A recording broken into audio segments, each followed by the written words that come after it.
learned this a couple of years back. You need to make space for good to come. If you know Bob Proctor, if you've heard of him, he calls this the vacuum law of prosperity. So he basically says you must create space for the good that you desire. Let's just use my living room as an example. Let's say I have this sofa over here in this particular area, right?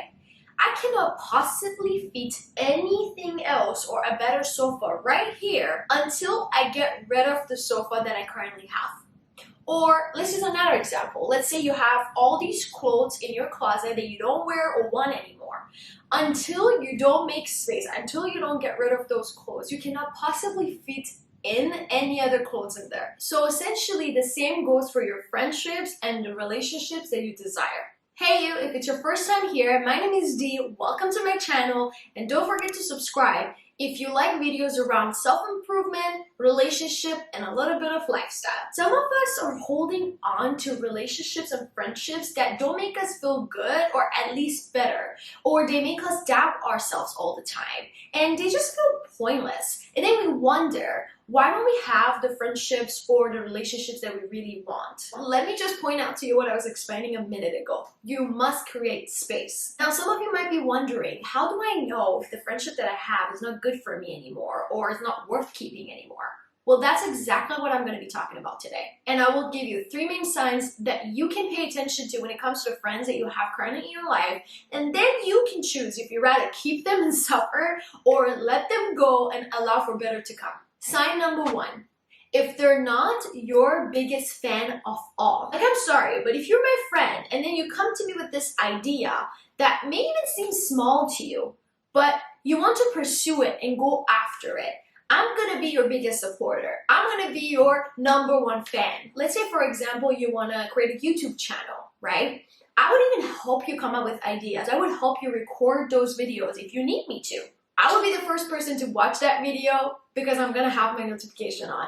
I'm going to be the first to comment. I'm going to be the first one to support you. I'm going to share the shit out of that video on all of my social media platforms and ask everybody I know to support you, to subscribe to you, to watch your videos, and make sure that everybody knows about you other than me. Because I know what I can offer to you as a friend, I expect the same in return, or at least similar.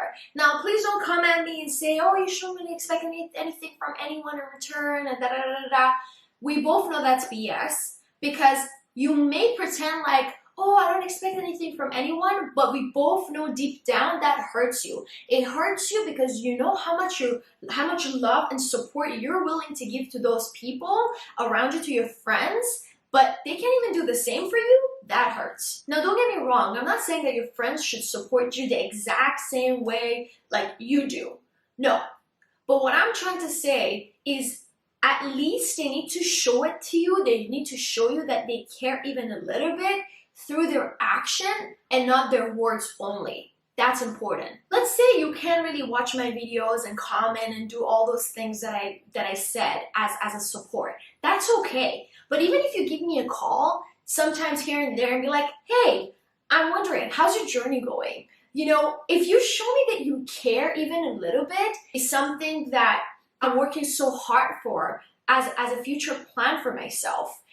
As long as you show me that you're also invested in my dream and my future as well as a friend, that's all that matters to me. If your friends are not doing any of the things I just mentioned, oops, I'm sorry, my friend, but you have to do some cleanups. Number 2, they're not willing to be open and vulnerable with you anymore, and you can't do the same. I'm not saying you have to come and tell me everything about your life, every secret, everything that happens in your life day by day. No.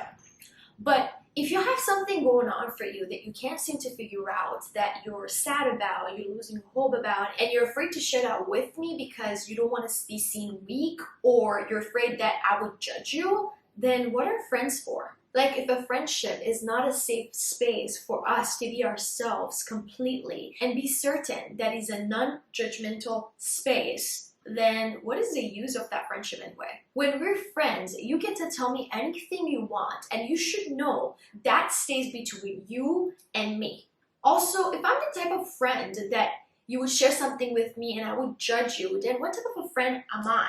In that case, shame on me, not you, for trying to be transparent and honest with me. I would say if you have friends in your life that you don't feel safe with to share anything with them and you feel like they will judge you, then why do you need them? But let me also point this out. I would say the same goes for you. If you're the type of friend that no matter if your friends are, creating a safe space for you to feel safe enough to want to share something with them or not, no matter what they do, but you feel like you would look weak to them if you were to be vulnerable with them, then that's something on you. You would be the one responsible to work on that and improve it, not them.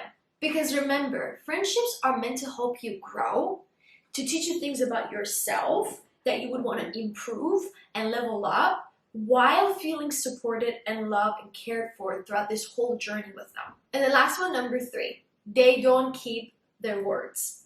And girl, am I big on this one. If I tell you something, I'm gonna do it. And I have proof. There was a day where it was storming and it was crazy. There was like tornadoes. There was everything happening in this weather. And it was in the middle of, end of winter or middle of winter. And I told my friend that I'm gonna come visit you that day in the morning. Guess what? I ended up going because my word, if I give someone my word, it matters to me and I'm gonna keep it no matter what. Unless I'm dying at the hospital bed or I'm dying in my own bed. This one is important, especially the words that they give to themselves. If they don't keep the words that they give to themselves and they don't respect themselves enough to do that, so what would make you think that they would respect you enough to keep the word that they give to you? Like, please, please, please don't tell me you're going to do something unless you do it. Words are like the air. If you want to show me you love me enough, you care enough for me, show it to me through your actions. Keep your words. Do the things that you promise me you're going to do. That's how you're going to show me. Don't tell me. Show me. Let's say your friend says to you, girl, if you ever need me, just call me up and I'll be there for you. And let's say something does happen for you and you do need that friend. So you call them up and you're like, hey, I need you right now. Something happened. They're like, oh girl, I'm so sorry. I'm caught up right now. Let me give you a call back tomorrow. Done. That's a done deal, girl. Don't go around them again. Because if I'm your friend and you call me up and you're like, hey, I need you, I'm going to be there no matter what. Even if I'm caught up with certain things and I'm tied up to, I'm going to come after I get my things done, even if it's 1 a.m. in the morning. Even if it's 1 a.m. in the morning. And if I'm doing something that I can't let go of, then I'm just going to leave what I'm doing. I'm going to run to you and make sure I'll give you the support and the love and the care that you need in that moment. That I call a real friendship. Now you might tell me, oh Dee, like those type of friendships only exist in movies. No such friends exist. But no, girl.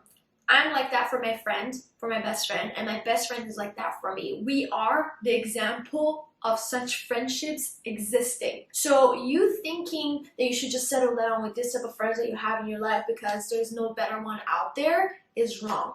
I'm telling you, get rid of the friends that bring you nothing in your life other than exhaustion, drama, and toxicity for you. And watch better people showing up in your life. When you tolerate the things that you shouldn't, you show an example to others of how they're allowed to treat you too. So be careful with that. And that's it. Those are some of the things that I thought I should mention for today's video. If you want me to make more videos like this and give you more tips like this, make sure to let me know in the comments. Also, don't forget to follow me on Instagram and TikTok with the same username so we can stay connected. Make sure you also check out all the other videos that I've recorded for you that I'm sure you would also find helpful. Remember, you deserve better.